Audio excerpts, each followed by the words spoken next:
Bismillahirrahmanirrahim. Assalamualaikum warahmatullahi wabarakatuh.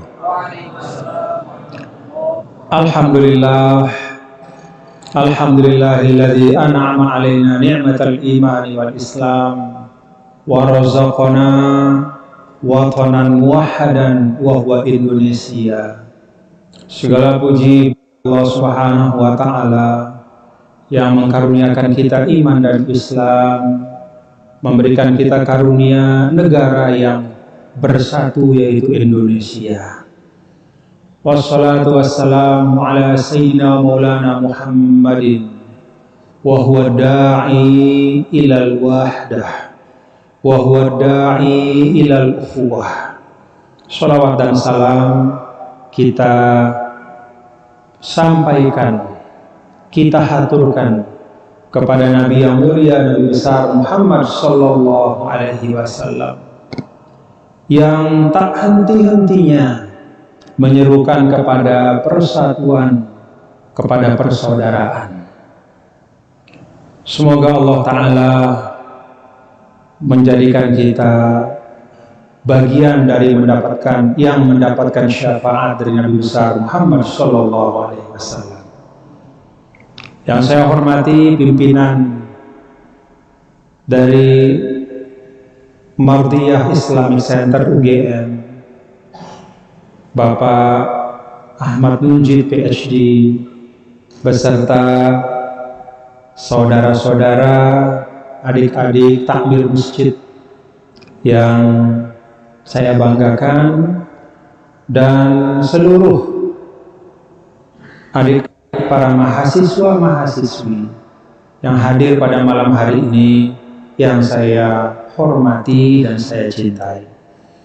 Pertama, setelah syukur kepada Allah Subhanahu wa taala dan bersolawat kepada Rasulnya, saya mengajak kita semua untuk membaca suratul Fatihah, khusus kepada Ibu Mardiyah dan keluarganya yang telah mewakafkan fasilitas ini untuk umat.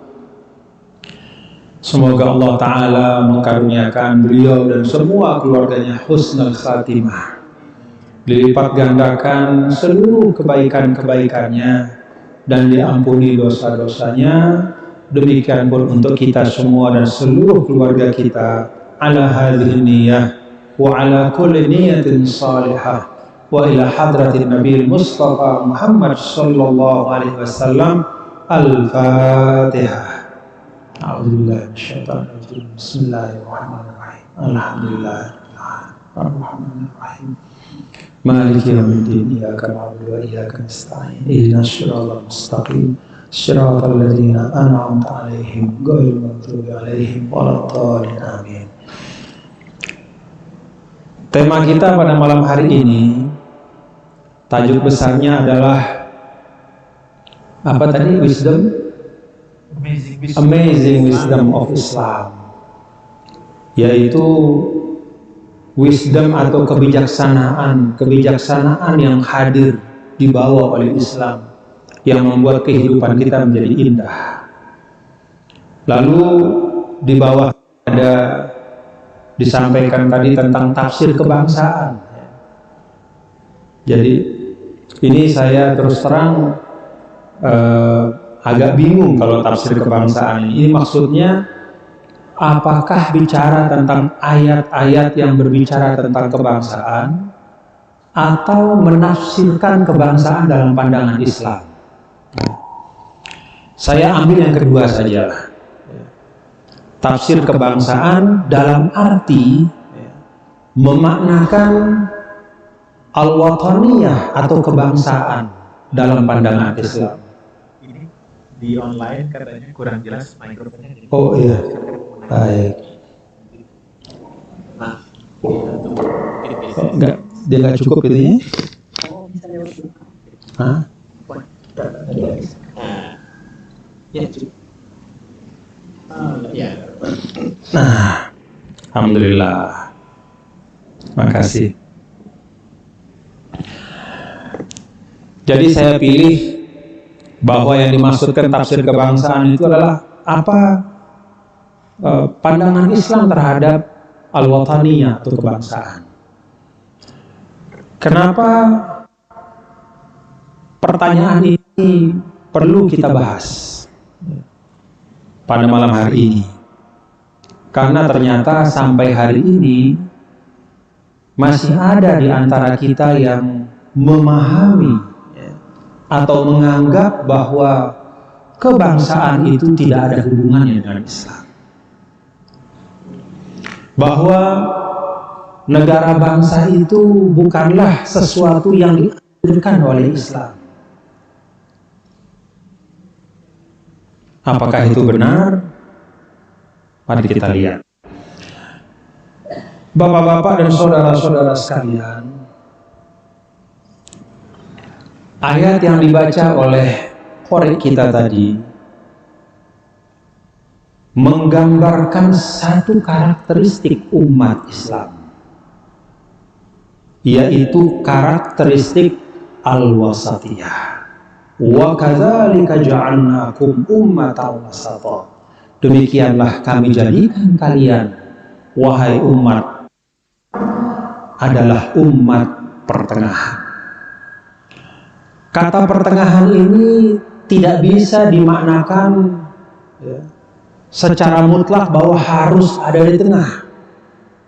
Kadang-kadang, dan itu sering dalam kehidupan kita, ketika pilihannya adalah sesuatu yang memang mutlak kebenaran dengan sesuatu yang memang mutlak kebatilan, maka tentu kita memilih yang mutlak kebenaran.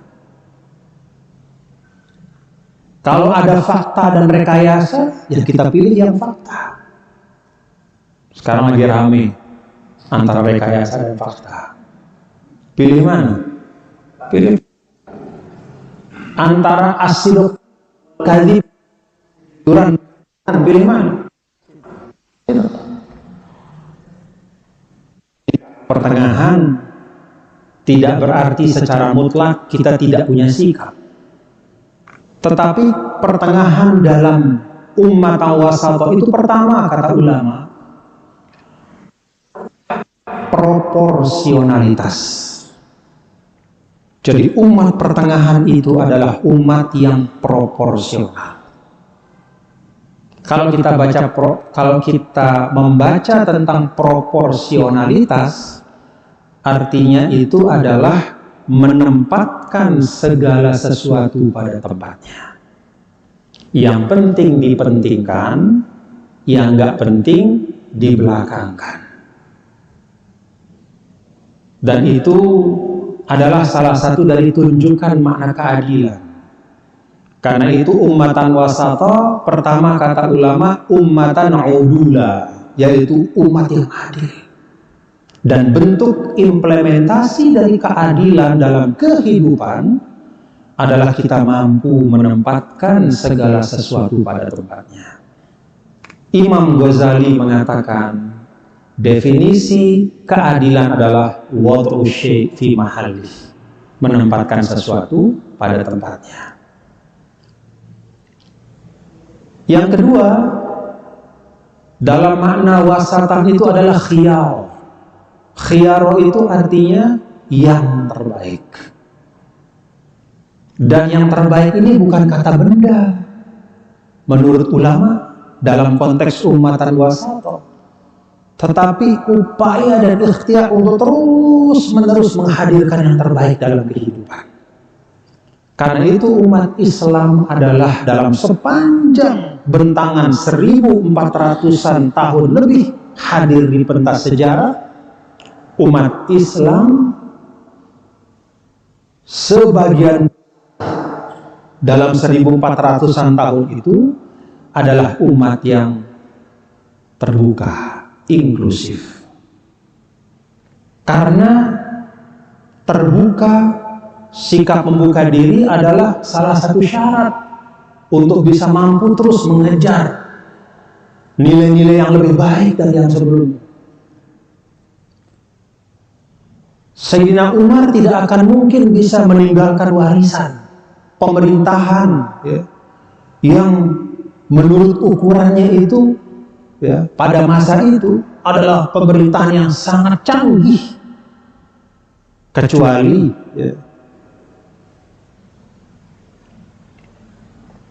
Sayyidina Umar tidak mungkin membangun pemerintahan yang canggih tanpa mengadopsi sistem yang beliau pelajari dari Persia. Persia bukan negara Islam, pemimpinnya juga bukan beragama Islam, bahkan bermusuhan. Pada masa Rasulullah SAW setelahnya, Persia termasuk sangat antipati.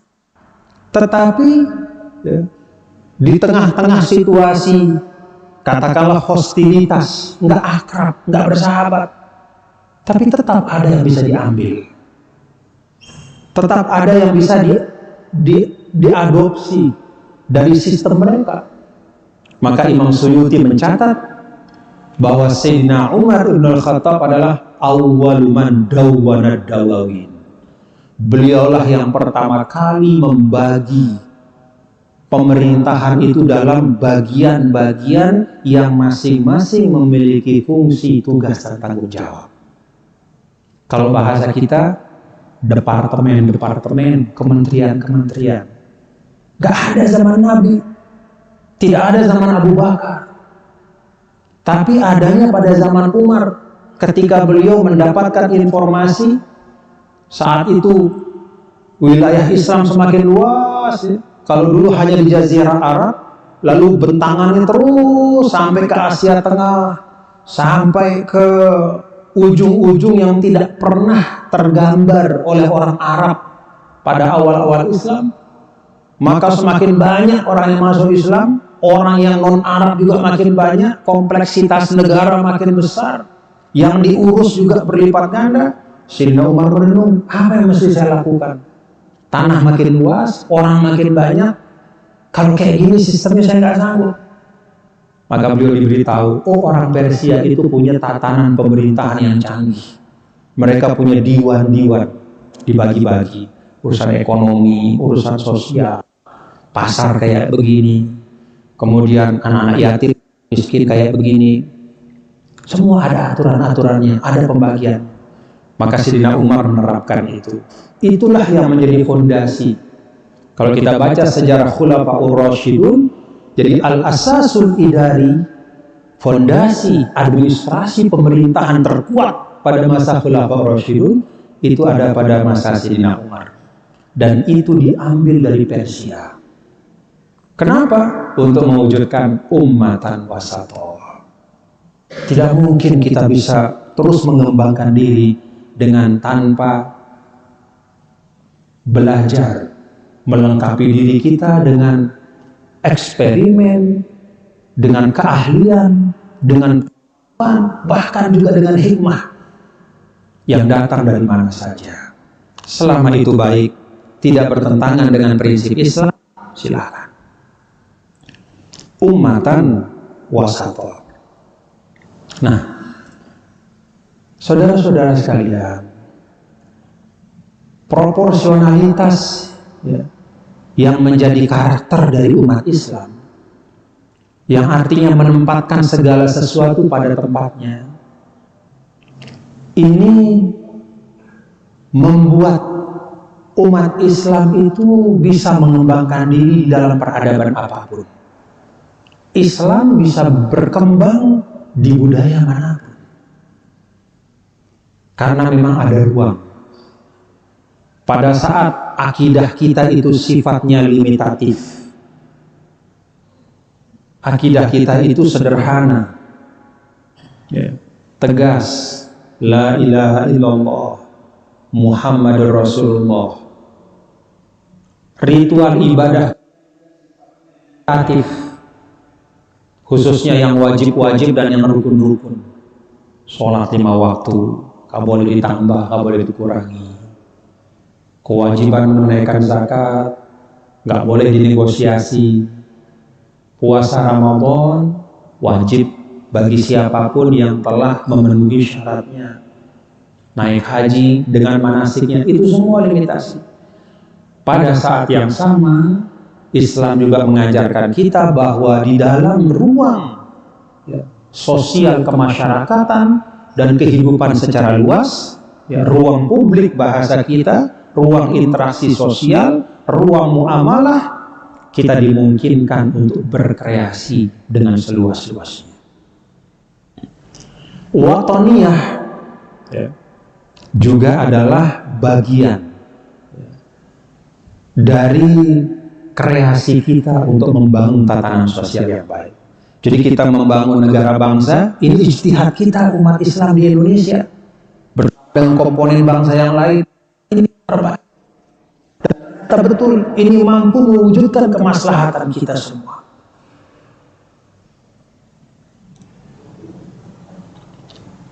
Ada satu pertanyaan.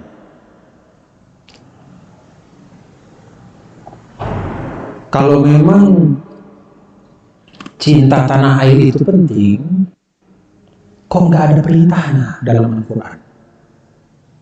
Pernah nggak ada perintah cinta tanah air dalam Al-Quran? Secara eksplisit, wahai orang-orang beriman, cintailah tanah airmu. Pernah nggak? Ada nggak? Memang tidak ada. Tetapi, sesuatu itu tidak ada di dalam Al-Quran bukan berarti bahwa sesuatu itu tidak diakui. Bahkan kadang-kadang kata Imam Ghazali, banyak hal dalam kehidupan ini tidak diperintahkan langsung dalam Al-Quran karena memang hal-hal itu sudah melekat. Hal-hal itu sudah melekat dengan tabiat kita sebagai manusia. Contoh, ayat-ayat tentang kewajiban anak berbakti sama orang tua. Ada nggak? Ayat-ayat birrul walidain ada nggak? Hah? Nggak, nanya serius nih, jawab dong. Hah? Ada nggak? Ayat-ayat berbakti, anak disuruh bakti sama orang tua, ada nggak? Hah? Ada nggak? Ada, bahkan berulang-ulang. Bahkan berbaktinya pun sampai apa itu? Imma yablughanna indakal kibara ahaduhuma aw kilahuma fala taqul lahumā uff. Coba.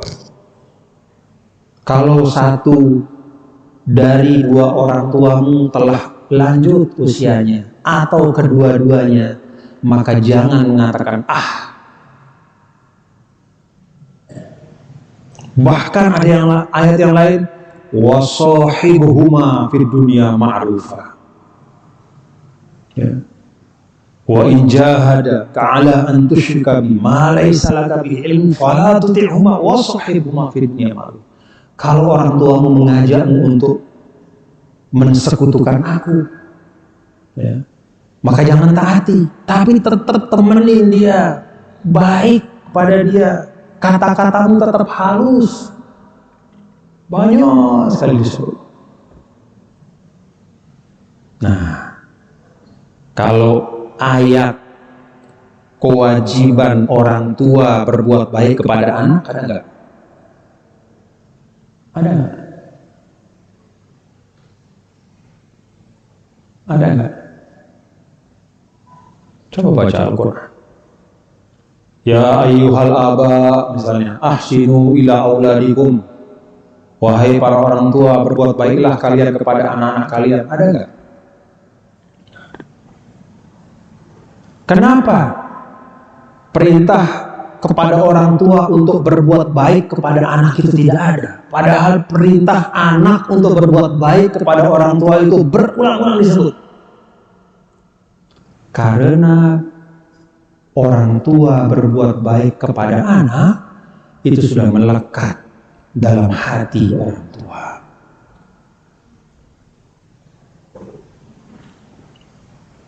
Alhamdulillah, makasih.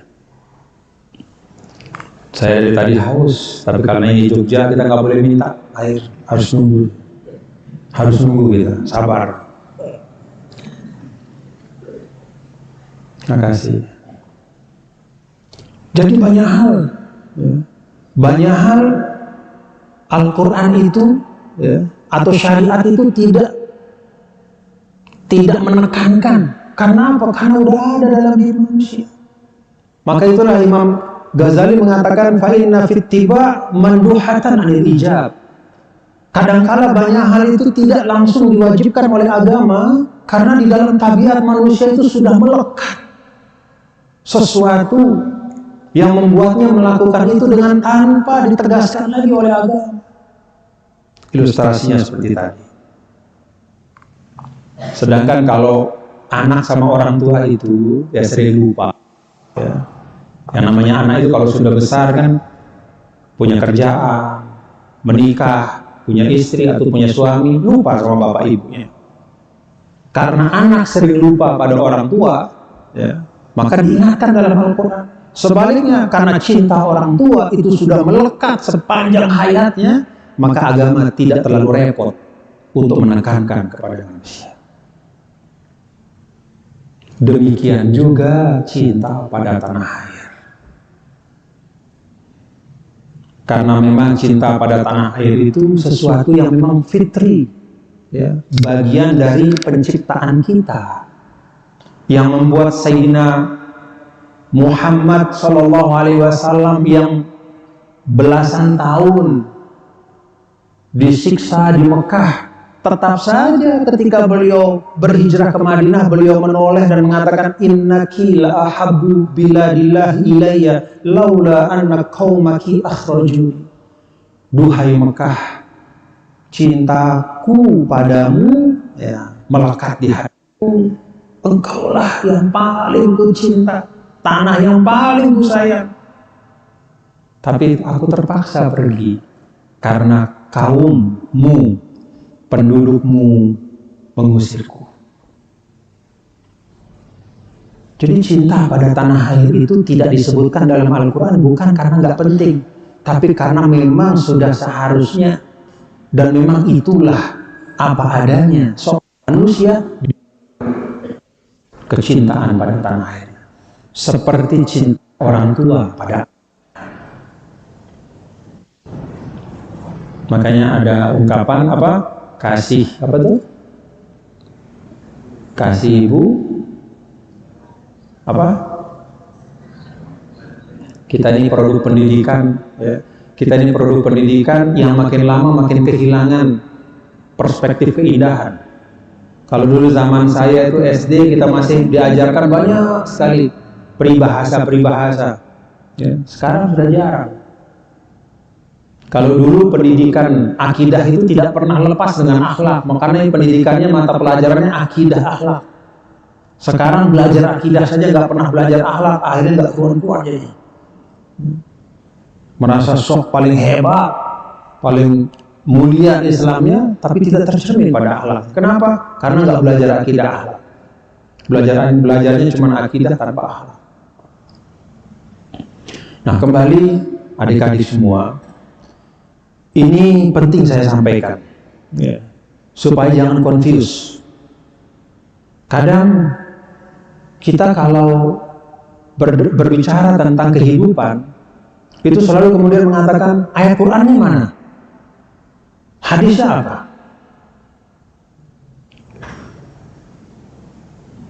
Kadang-kadang kita menumpukan diri hanya kepada Al-Quran hadis. Kita lupa bahwa selain Al-Quran hadis itu juga ada rasio, ada hati. Dan itu semua diciptakan oleh Allah Subhanahu wa Ta'ala. Maka kata Imam Ghazali, hubungan antara akal dan syariat wahyu, ya. Kata Imam Ghazali, akal adalah syar'un minad dakhil dan wahyu itu adalah aqlun minal kharij. Akal itu adalah syariat yang ada dalam diri kita, sedangkan wahyu adalah akal yang datang dari luar diri kita. Dengan kata lain, antara wahyu dengan akal, antara Al-Quran dan rasio, itu tidak boleh dipisahkan. Maka semuanya harus kita pakai. Termasuk juga hati.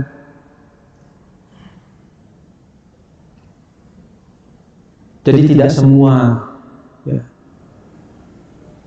yang tidak disebut dalam Al-Quran berarti nggak penting.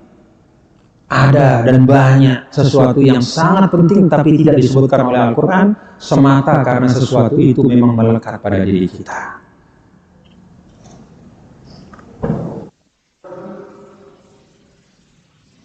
Ini kalau nggak dilakukan oleh Rasulullah SAW ini berarti haram nih. Pokoknya semua yang tidak dilakukan Nabi itu berarti haram, nggak boleh. Tidak semua yang ditinggalkan oleh Rasulullah SAW itu adalah sesuatu yang haram. Nabi meninggalkan sesuatu itu banyak faktor. Kadang Nabi meninggalkan sesuatu itu memang karena nggak sesuai dengan kebiasaannya. Nabi itu manusia. Suatu ketika Nabi dihidangkan makanan lagi bepergian. Makanannya enak, daging. Begitu Nabi mau pegang, kata sahabat yang mendampingi, ya Rasulullah, tahu nggak itu dari apa? Ini dari apa? Oh, itu daging dob. Dob itu biawak gurun. Nabi langsung narik. Tangannya nggak jadi makan. Lalu sahabat bertanya, haram ya Rasulullah? Enggak haram. Cuma saya nggak biasa aja. Nggak ada di tempat begini. Kan ya kalau yang lain mau makan. Nabi meninggalkan sesuatu bukan karena sesuatu itu tidak boleh, tapi karena semata sesuatu itu tidak sesuai dengan preferensi pribadi beliau, enggak selera beliau. Yang lain-lain tetap makan. Nabi juga kadang meninggalkan sesuatu itu karena memang Nabi sebagai itu bisa. Contohnya ketika sholat asar, Nabi SAW menambah rakaat. Sebagian riwayat kurang rakaatnya. Bukan karena sengaja, tapi karena lupa. Ada juga Rasulullah SAW meninggalkan sesuatu karena tidak mau memberatkan umatnya. Laula an asyqa ala ummati la amartuhum bisiwak inda kulli shalah. Kalau tidak memberatkan, kalau saja tidak memberatkan umatku, maka saya akan perintahkan mereka untuk bersiwak setiap kali akan sholat. Artinya apa? Perintah itu tidak dilakukan oleh Nabi, tidak diberikan oleh Nabi, karena beliau tahu bahwa kalau itu dilakukan akan memberatkan. Apalagi di Jogja sini kan nggak ada siwak. Kalau ada pun paling dijual mahal. Nah jadi banyak sebab. Kadang juga Nabi SAW tidak melakukan sesuatu karena sesuatu itu sudah masuk di dalam perintah yang umum. Contoh dalam Al-Quran, ya ayyuhalladzina amanu dzkurullaha dzikran katsiran. Wahai orang-orang beriman, banyak-banyaklah berzikir kepada Allah. Ini umum. Maka silahkan mau berzikir sendirian, mau berzikir bareng-bareng, mau berzikir di rumah, mau berzikir di masjid, mau berzikir bahkan di kamar mandi, tapi dengan adabnya yaitu dalam hati, silakan saja. Karena sudah ada perintah umum. Apa yang sudah dimutlakkan oleh Allah dan Rasulnya, jangan dipersempit oleh kita. Nah, ini bagian dari proporsionalitas dalam beragama. Karena itu, ketika Islam datang ke Nusantara dibawa oleh para wali songo, datang ke Indonesia, ke Nusantara ini menjumpai masyarakat sudah beragam budaya dan tradisinya. Peradabannya sudah tinggi. Buktinya apa? Buktinya di Nusantara ini banyak sekali bangunan-bangunan yang mencerminkan ketinggian budaya dan peradaban. Di daerah Jawa, di Sumatera, di Kalimantan, candi-candi, kemudian situs-situs banyak sekali. Belum lagi peninggalan tertulis atau tidak tertulis. Dan banyak sekali menunjukkan masyarakat Nusantara ini sudah beradab, punya peradaban. Maka ketika datang para wali songo, mereka betul-betul menggunakan pendekatan umatan wasat. Semua diletakkan secara proporsional. Mereka hadir tidak kemudian dengan semangat merusak semua yang ada, tapi dipandang dengan pandangan Islam. Islam itu ketika melihat budaya dan tradisi itu ada 3 sikapnya. Pertama, kalau tradisi itu memang baik, maka semakin dikuatkan oleh Islam. Orang Arab dulu punya tradisi qirad duyuf, menjamu tamu. Ketika datang Islam, tradisi itu dikuatkan. Kata Rasul, "Man kana yu'minu billahi wal yawmil akhir falyukrim jarahu, falyukrim dhaifahu." Siapa yang beriman kepada Allah dan hari akhir, muliakan tamunya. Diperkuat. Kalau dalam tradisi Arab itu hanya sekedar kemuliaan akhlak, di dalam Islam itu menjadi tanda iman. Siapa yang beriman kepada Allah dan hari akhir, muliakan tamu. Tradisi yang baik. Tradisi yang diniatkan baik, tetapi implementasinya sering menyimpang. Oleh Islam diluruskan. Ada tradisi orang Arab dulu namanya al-wala wa nusroh, belain teman. Tradisi ini bagus, tapi melampaui batas. Right or wrong is my friend. Salah, benar, teman saya. Salah, benar, kelompok saya. Mau salah kayak apa, saya tetap belain dia. Sehingga hukum tidak bisa ditegakkan secara baik. Karena seringkali begitu ada orang melakukan pembunuhan atau kejahatan, dia berlindung kepada keluarganya, kemudian tidak bisa ditegakkan hukum. Kenapa? Karena dibela sama keluarganya yang banyak. Kalaupun dia mau dihukum, perang dulu. Akhirnya satu kejahatan menjadi beragam kehancuran. Nah, oleh Rasul, tradisi ini diluruskan. Bela boleh, sayang teman boleh, tapi caranya, nah, kata Nabi, apa? Unsur akhoka zoliman au mazluman. Tolong temanmu, kata Nabi, baik dia dalam keadaan menzolimi atau dizolimi. Kalau dalam keadaan dia dizolimi, ya bela dia.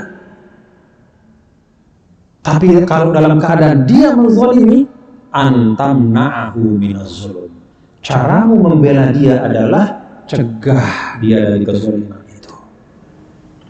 Kalau dia memang sudah melakukan kezaliman itu, serahkan dia kepada aparatur hukum supaya hukum bisa ditegakkan. Yang ketiga, tradisi yang memang nyata-nyata bertentangan dengan nilai-nilai Islam. Ya, itu banyak. Ya. Dulu pada masa jahiliyah itu minuman keras menjadi ikon status sosial, menjadi lambang prestise zaman jahiliyah dulu. Ketika datang Islam, itu dirubah. Perubahannya secara bertahap, tapi dihilangkan secara bertahap. Nah, Wali Songo ketika datang, para doa, para dai ketika datang ke Indonesia, mereka membawa semangat itu. Nilai-nilai proporsional, yang baik dikokohkan, yang agak-agak keliru diluruskan, yang sama sekali sesat dihilangkan. Itu yang menyebabkan kemudian Islam diterima dengan wadah-wadah budaya yang tumbuh dan berkembang di tengah masyarakat tidak dihilangkan oleh Wali Songo, tetapi esensinya yang dirubah supaya sesuai dengan tuntunan Islam. Karena itu kita sering mendengar saudara-saudara sekalian ya, ungkapan dari para ulama bahwa ada tiga nilai yang selalu dibawa oleh para dai ketika dia membawa Islam. Para aulia, para ahli tasawuf, ulama-ulama, kemanapun, ketika dia membawa Islam, dia selalu membawa tiga nilai itu. Tiga nilai itu adalah rahmah, dakwah, hidayah. Rahmah itu artinya kasih sayang. Jadi kita memandang semua makhluk Allah, apalagi manusia, dengan pandangan kasih sayang. Kenapa kita perlu memandang semua manusia dengan pandangan kasih sayang? Kita harus ingat, ya teman-teman semua, bahwa setelah datang Nabi kita, Nabi besar Muhammad SAW, maka semua manusia itu adalah umat Muhammad. Ada yang ummatul ijabah, ada yang ummatul dakwah. Ummatul ijabah artinya yang sudah bersyahadat, ummatul dakwah yang belum bersyahadat, tapi semuanya umat Nabi Muhammad. Karena dia umat Nabi Muhammad, maka harus kita pandang dengan pandangan kasih sayang. Siapapun yang non-muslim, kita pandang dengan pandangan kasih sayang. Kenapa? Dia umat Muhammad juga, cuman ummatul dakwah, belum ummatul ijabah, tapi umatnya Nabi Muhammad juga.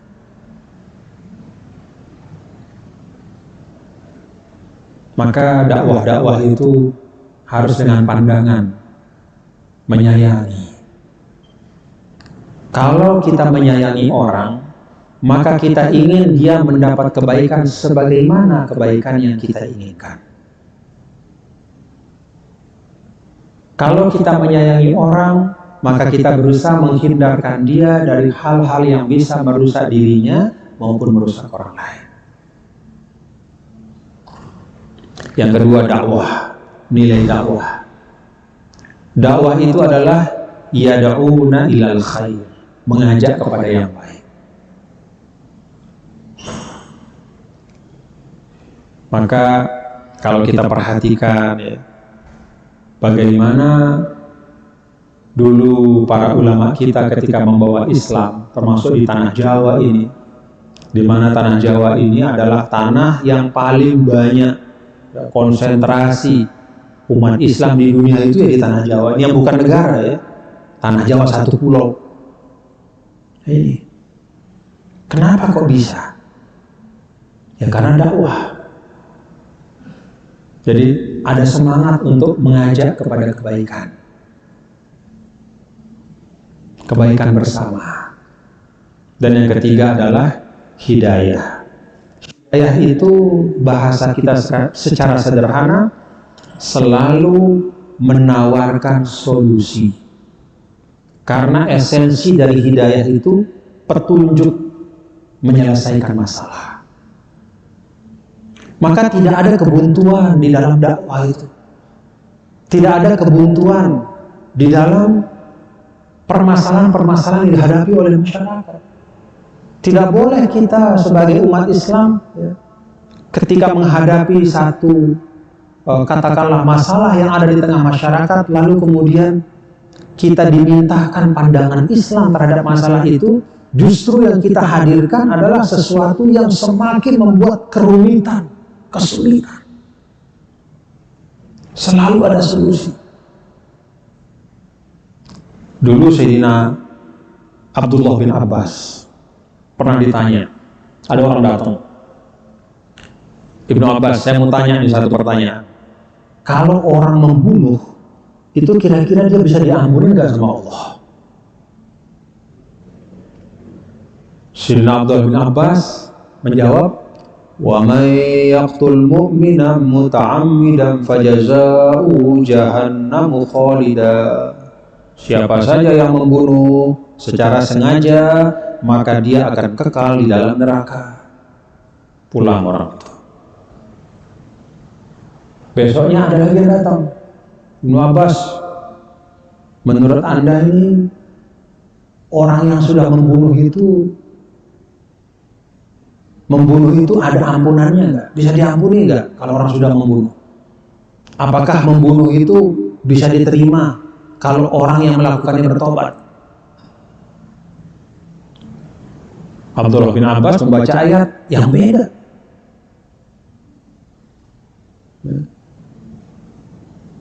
Innallaha yaghfiru dzunuba jami'a. Sesungguhnya Allah Maha mengampuni semua dosa. Begitu pulang, muridnya nanya, Pak, gimana? sampean ini kok kemarin nanya jawabannya beda sama hari ini. Apa kata Abdullah bin Abbas? Kemarin yang datang itu orang yang saya lihat di matanya ada kemarahan, orang yang sedang emosi. Begitu dia bertanya tentang hukum membunuh, saya tahu bahwa dia berniat membunuh orang.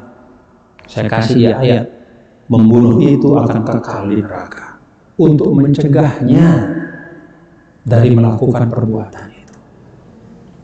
Yang datang hari ini matanya bukan mata yang penuh kemarahan, tapi mata yang penuh dengan penyesalan,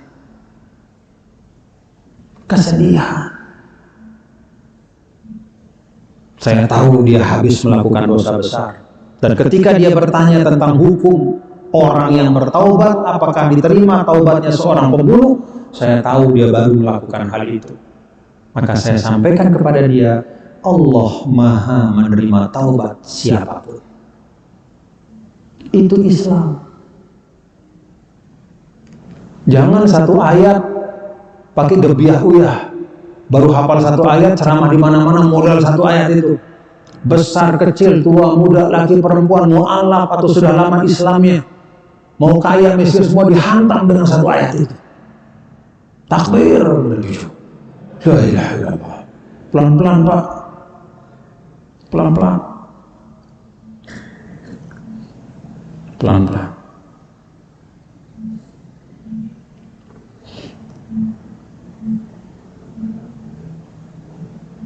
Dulu Rasulullah SAW setiap kali mengirim seorang dai, beliau bertanya. Contohnya Mu'az bin Jabal. Begitu akan dikirim ke Yaman, sini Mu'az, bagaimana caramu nanti berfatwa di Yaman? Aqdi bi kitabillah. Ya Rasulullah, saya akan ambil apa yang ada dalam Al-Quran. Fa illam tajid, kalau kamu gak temuin masalah itu dalam Al-Quran, aqdi bisunnati Rasulillah, saya akan berhukum mengambil dari sunnah Rasulullah SAW, sunnahmu ya Rasulullah. Fa illam tajid, kalau kamu tidak jumpai,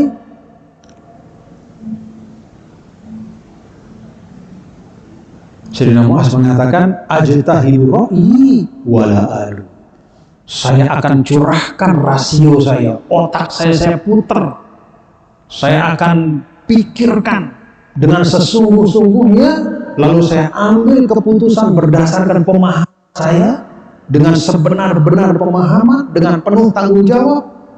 Itulah yang menjadi solusi, itulah menjadi fatwa saya.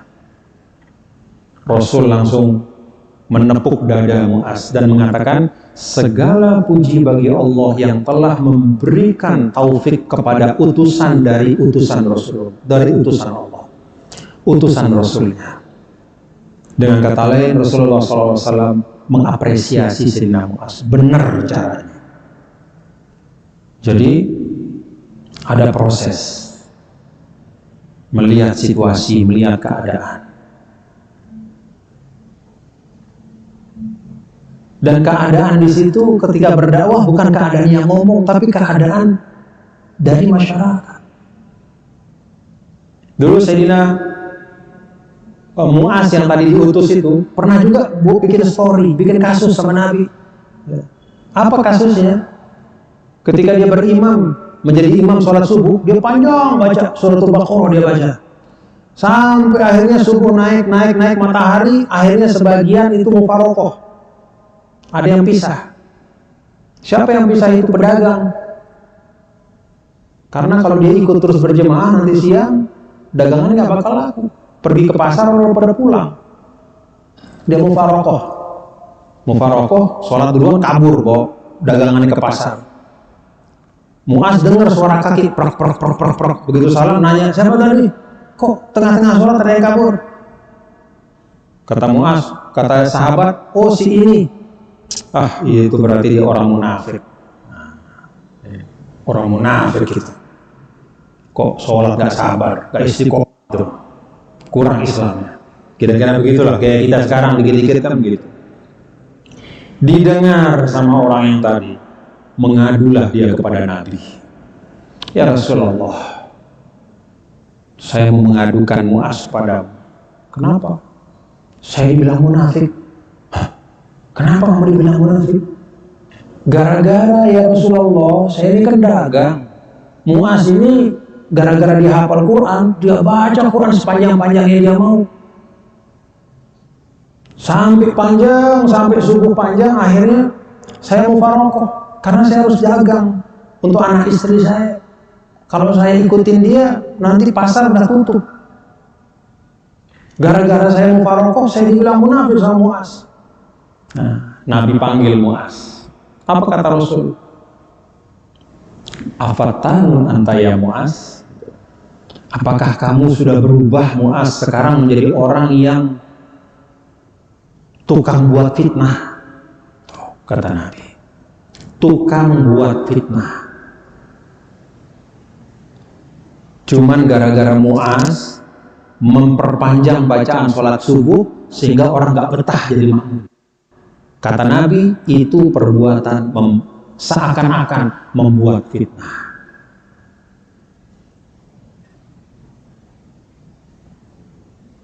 Jadi hati-hati kita ketika kita berislam di ruang publik itu, jangan kita menghadirkan sesuatu yang membuat orang akhirnya takut sama Islam karena perlakuan kita. Makanya kalau kata ulama, kalau ada orang jadi imam di masjid yang umum, nggak boleh panjang-panjang. Jangan ada datang seorang hafiz misalnya, datang ke masjid Mardiyah nih, Allahu Akbar, sholat maghrib, dia baca surah Al-Baqarah sampai 100 ayat. Sampai gemeter kakinya. Jemaah Al-Mardiyah yang biasanya baca qul ya ayyuhal kafirun. Biasanya imamnya qul ya ayyuhal kafirun sama qul huwallahu ahad, dan itu sunnah Rasul juga pada sholat maghrib, qul ya ayyuhal kafirun qul huwallahu ahad. Nabi pernah baca kayak begitu. Datang seorang hafiz, baru selesai hafalannya, biasa kan kayak orang baru naik sepeda itu, baru bisa naik sepeda di mana-mana, pinginnya naik sepeda terus ya. Akhirnya datang kemari, foto silakan, oh langsung maju, Allahu Akbar, alif lam mim dzalikal kitabul la raiba fihi, terus sampai wa minan nas may yaqulu, panjang. Enggak boleh begitu. Dalam fikih, kalau masjidnya umum pendek-pendek. Kecuali kalau masjidnya memang ya muta'aruf alaih, artinya sudah disepakati, memang semua sepakat, semua juga orang udah tahu kalau masjid A itu dia panjang bacaannya, boleh ya memang di situ. Tapi kalau masjid di pinggir jalan, masjid yang didatangi oleh orang umum, orang tua, muda, laki, perempuan, ada yang uzur, ada yang macam-macam keadaannya, maka Rasulullah SAW menyampaikan bahwa yukhaf, harus ringan, pendek-pendek ayat. Itulah ummatan wasata.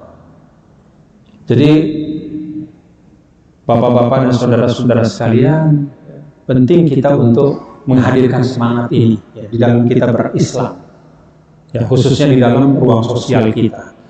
Kalau dalam ruang private silahkan, misalnya di kosannya ya, di kosannya mau baca Al-Quran dari pagi sampai pagi silahkan. Ya, kalau libur, tapi kalau sedang kuliah. Ya, karena jihad kita itu sesuai dengan ahwal wal maqamat.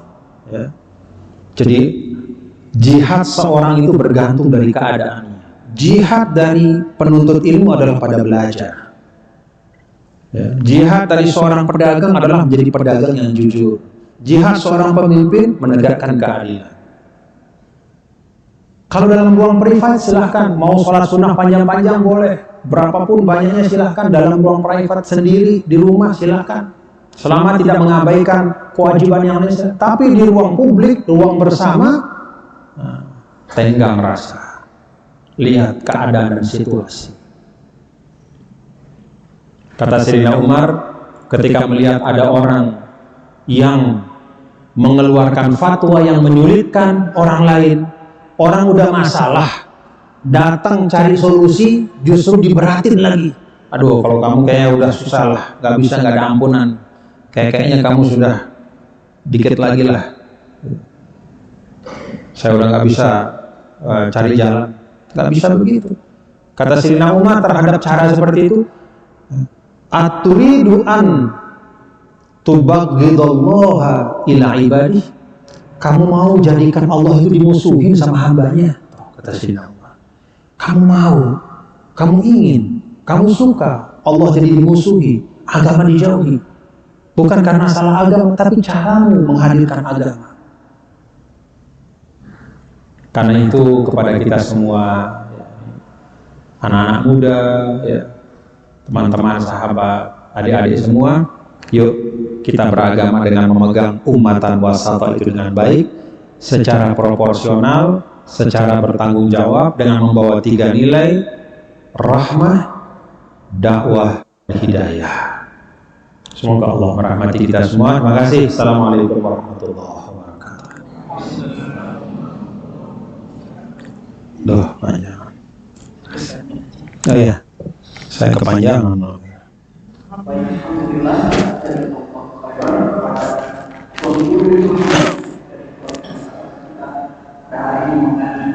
bagaimana kemudian cara sebagai Islam hidup yang diutamakan teman-teman saya kira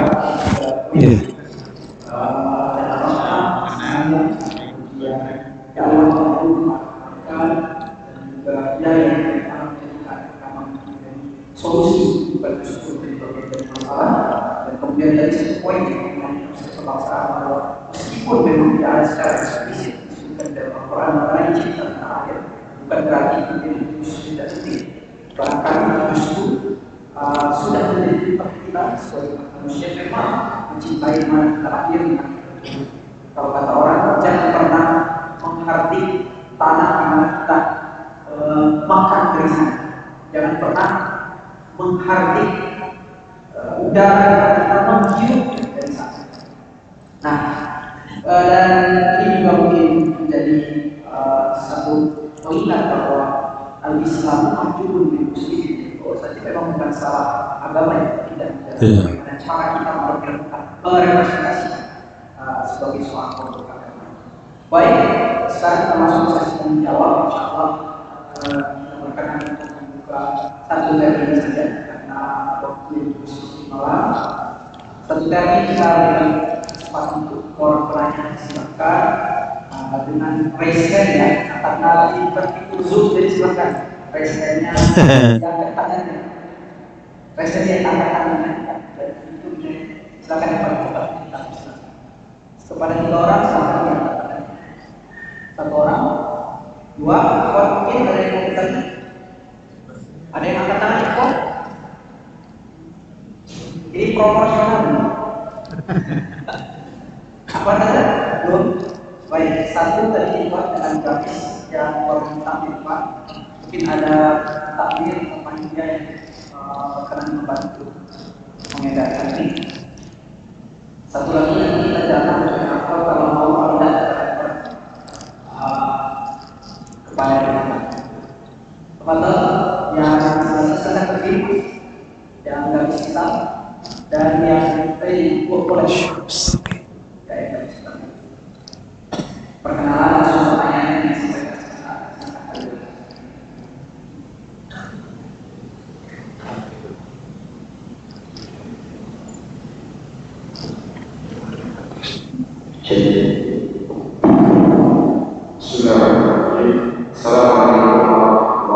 Waalaikumsalam warahmatullahi wabarakatuh.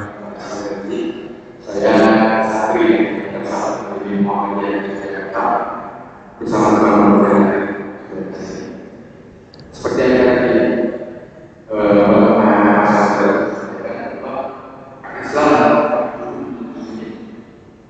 Islam terbentuk atau terkesan menjadi jelek itu karena dalam sebuah organisasi terkadang ada sebuah organisasi yang sudah berjalan dengan sistem yang tidak memanfaatkan dari kebiasaan.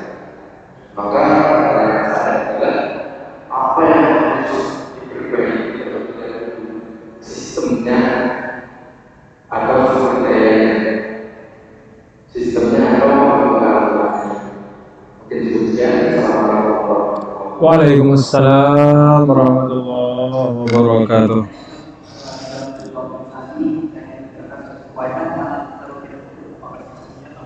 sumber daya yang harus ditangkap.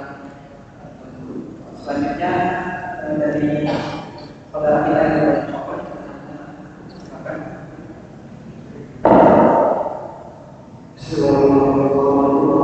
Waalaikumsalam. Mungkin terima kasih atas waktunya. Nama saya Budi Jaranda. Saya merupakan salah satu mahasiswa Universitas Sumedang. Mungkin ini pertanyaan saya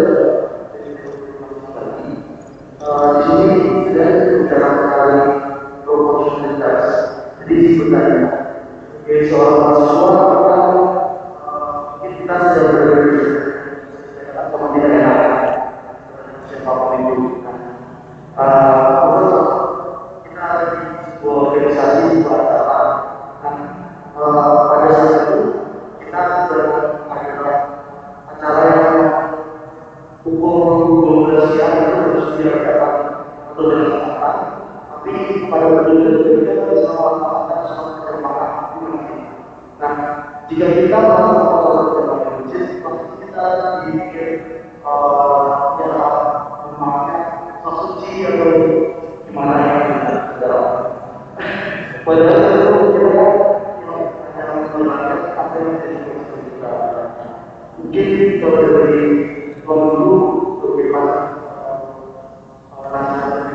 kita apa yang harus kita lakukan berbicara dengan ideologi kayu dan juga terima kasih. Terima kasih pertanyaannya Mas. Saya tadi pertanyaan 2020 tadi mungkin terkait dilema bagaimana dia proporsional dan kemudian ada yang soal ini sangat praktikal sekali.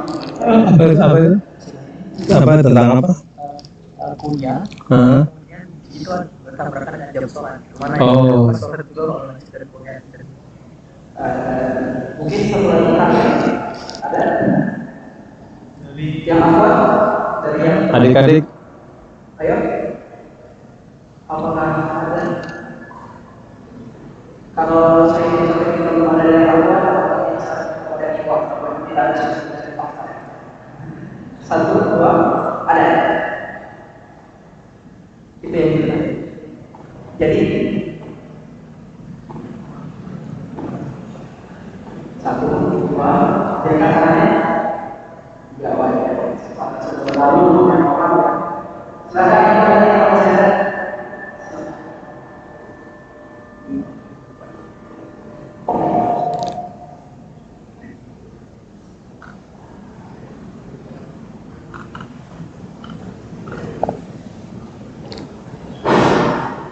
Terima kasih atas perhatian kita. Assalamualaikum warahmatullahi wabarakatuh. Waalaikumsalam warahmatullahi.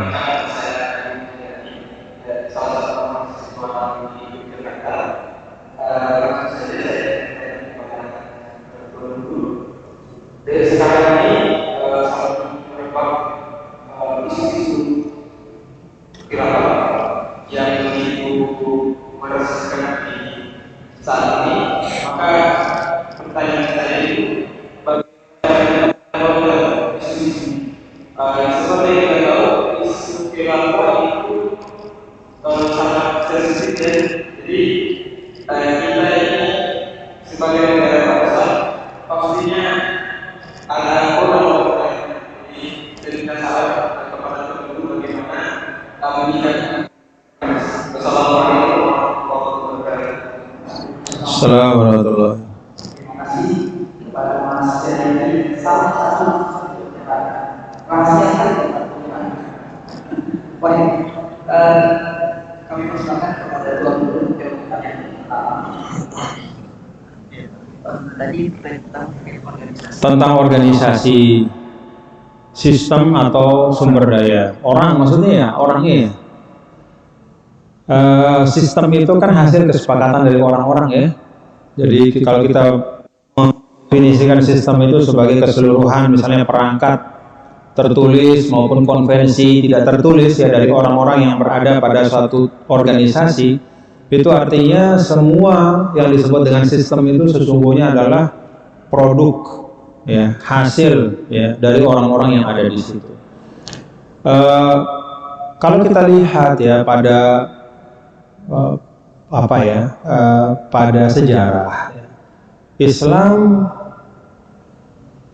meletakkan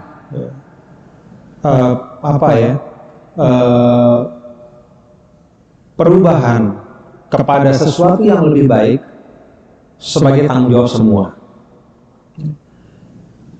Ada yang mengatakan atau mempreferensi dari ayat innallaha la yughayyiru ma biqaumin hatta yughayyiru ma bi anfusihim, bahwa yang dimulai titik pertama mulai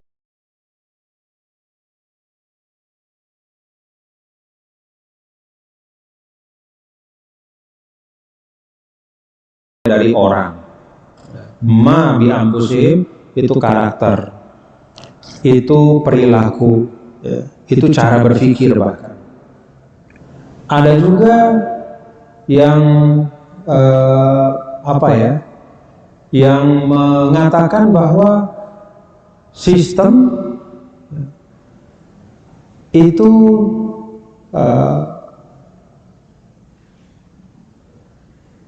titik yang sangat penting ya, di dalam kita merubah, sehingga sistem itu bahkan bisa mempengaruhi manusia. Ya. Ada yang mengatakan kalau orang baik masuk di sistem yang nggak baik, dia pasti jadi nggak baik. Ada yang mengatakan begitu, walaupun tidak semua, ya, tergantung dari kekuatan seseorang itu di dalam menjaga idealisme. Tapi itu menunjukkan bahwa memang sistem itu sangat berpengaruh. Kalau menurut saya, dua hal itu tidak harus pendekatan yang dikonflikkan. Artinya kalau milih satu berarti satu dibuang, enggak. Tapi dicari saja keseimbangannya, equilibriumnya. Kan dua hal yang bertentangan itu bisa berujung kalau tidak pada konflik ya pada titik keseimbangan. Kalau menurut saya dua-duanya sebagaimana dulu pada masa Rasul Shallallahu Alaihi Wasallam, ya, Nabi membenahi sistem, juga pada saat yang sama Nabi mendidik jiwa-jiwa dari para sahabat. Jadi paralel saja. Ya. Kalau kita bisa melakukan keduanya itu bersamaan, itu lebih baik. Wallahu a'lam. Yang kedua tentang sholat dan belajar. Belajar thalabul ilm itu wajib, fardu, ya. Wajib, apalagi bagi penuntut ilmu. Ya. Jadi gini. Belajar ya, satu ilmu tertentu ya, itu hukumnya fardu kifayah untuk keseluruhan. Misal belajar kedokteran itu hukumnya fardu kifayah, artinya cukup ditunaikan oleh sebagian, maka nggak wajib bagi yang lain. Ya udah, kan sudah ada Pak mahasiswa kedokteran, ya udah dia yang melaksanakan fardu kifayahnya, kita nggak kena. Ya. Tetapi bagi mahasiswa kedokteran sendiri, belajar kedokteran itu fardu ain. Ngerti ya teman-teman ya? Jadi semua ilmu-ilmu yang bermanfaat hukumnya fardu kifayah secara umum. Ya. Teknik, kedokteran, biologi, sosiologi, semua itu fardu kifayah. Artinya harus orang-orang yang cukup di tengah-tengah umat dan bangsa ini yang menguasai, sehingga kita tidak bergantung pada orang. Kira-kira begitu. Tapi bagi yang berada di situ, dia adalah fardu ain. Sehingga kalau misalnya seorang mahasiswa di UGM lagi kuliah di fakultasnya, begitu dia masuk kuliah, maka dia melaksanakan fardu ain untuk dia. Ya. Ini juga bagian dari tadi itu umatan wasatoh, proporsionalitas, meletakkan sesuatu pada tempatnya. Hukum melaksanakan sholat di awal waktu, ya, menurut jumhur ulama sunnah muakkadah, bukan wajib. Sunnah muakkadah. Kalau dua hal berjumpa pada satu peristiwa atau satu keadaan, maka yang didahulukan adalah yang fardu ain. dibanding dengan yang sunnah muakkadah. Bukan sholatnya ya, kalau sholatnya fardu ain, tapi sholat di awal waktu. Itu hukumnya sunnah muakkadah, bukan wajib. Karena itu boleh, tidak di awal waktu juga boleh, sholatnya sah, dapat pahala, sama keafdalannya yang kurang. Kenapa keafdalannya yang kurang? Ada sunnah yang terlewatkan. Nah, jadi itu hukum dasarnya. Ya. Kalau kita bicara nih, mau pilih yang mana nih? Oh, kalau bagi orang yang sedang belajar, ya, bidang ilmu yang sedang dia pelajari, ya fardu ain buat dia untuk belajar. Begitu dia ada di ruang kelas itu, berarti dia fardu ain di situ. Sedangkan sholat awal waktu itu sunnah muakkadah. Tapi kalau kita lihat misalnya ulama-ulama di Mesir, ya, sunnah muakkadah, sholat awal waktu bukan berarti itu remeh juga. Jadi nggak boleh, wah ini sunnah muakkadah nggak penting, bukan. Itu penting juga. Namanya muakkadah. Karena itu, kalau para ulama di Darul Ifta itu mengusulkan, ya, memberikan ya semacam solusi lah. Kalau bisa ditetapkan penjadwalan yang memungkinkan untuk terlaksananya sunnah muakkadah itu dengan baik, lakukan. Misalnya diatur sehingga pelajaran selesai persis pada waktu azan, misalnya. Bisa. Kan dua-duanya dapat, ya? Kan dua-duanya dapat. Tetapi kalau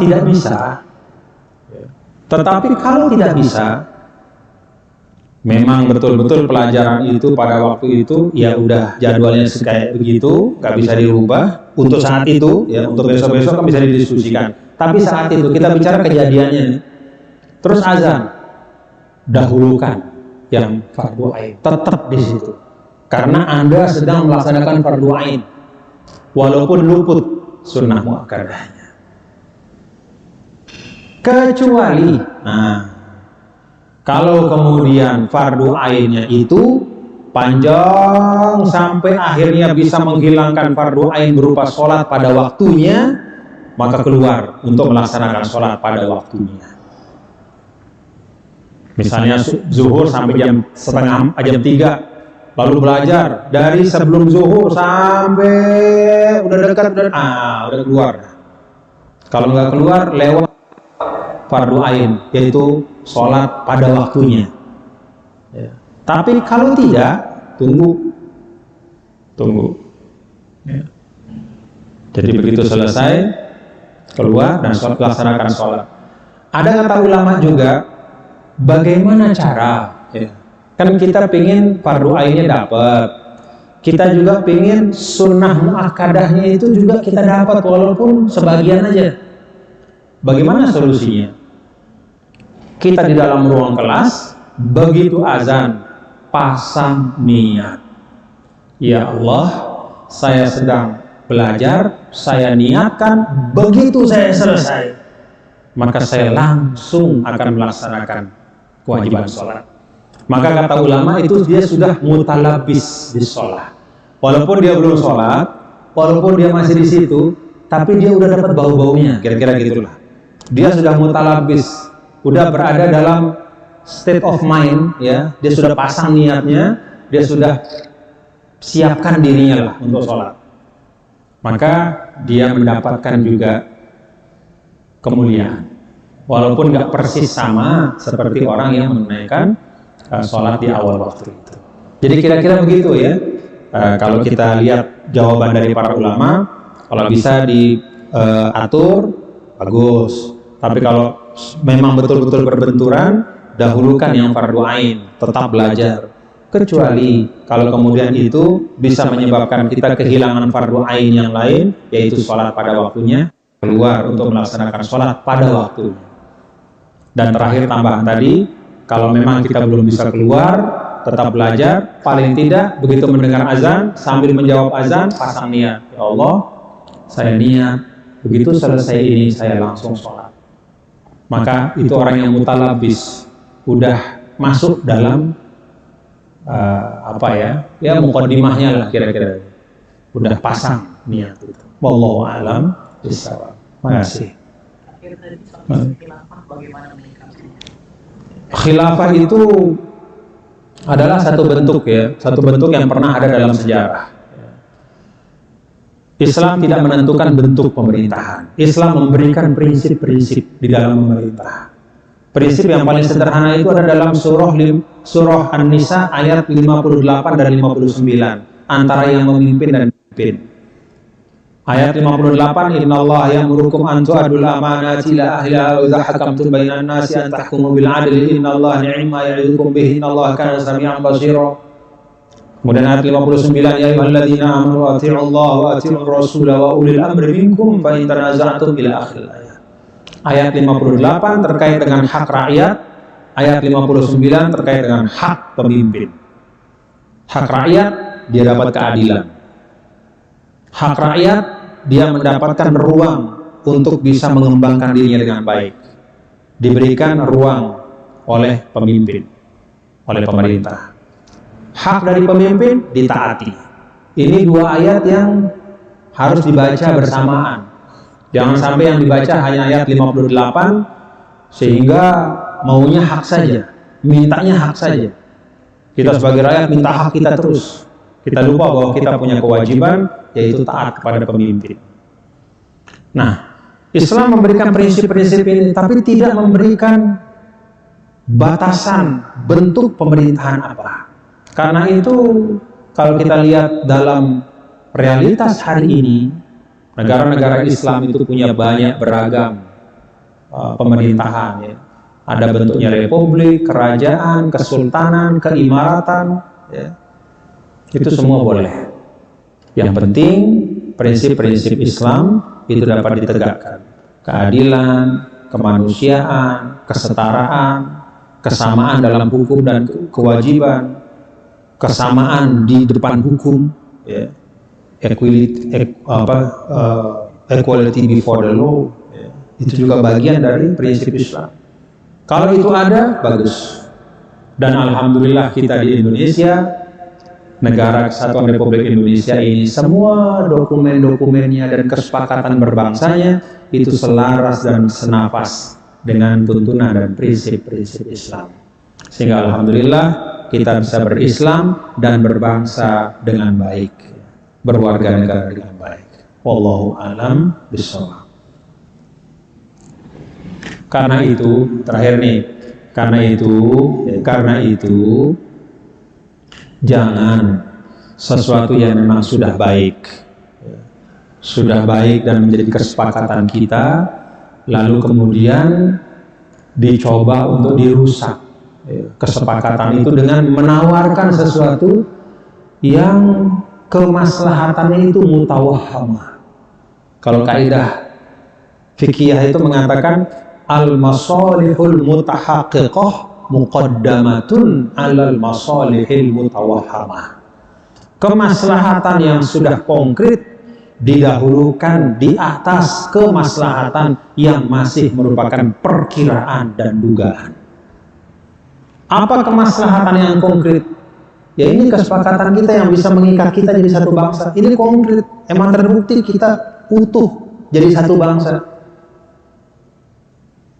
Ini harus dijaga. Jangan karena ada iming-iming, gambaran-gambaran, akhirnya kemaslahatan yang nyata ini kita tinggalkan. Wallahu a'lam bishawab. Makasih, mohon maaf apabila ada kekurangan dan kehilafan.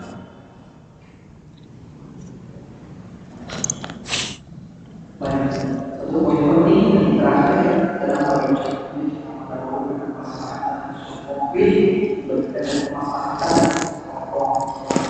bagaimana dari jauh saya kita jadi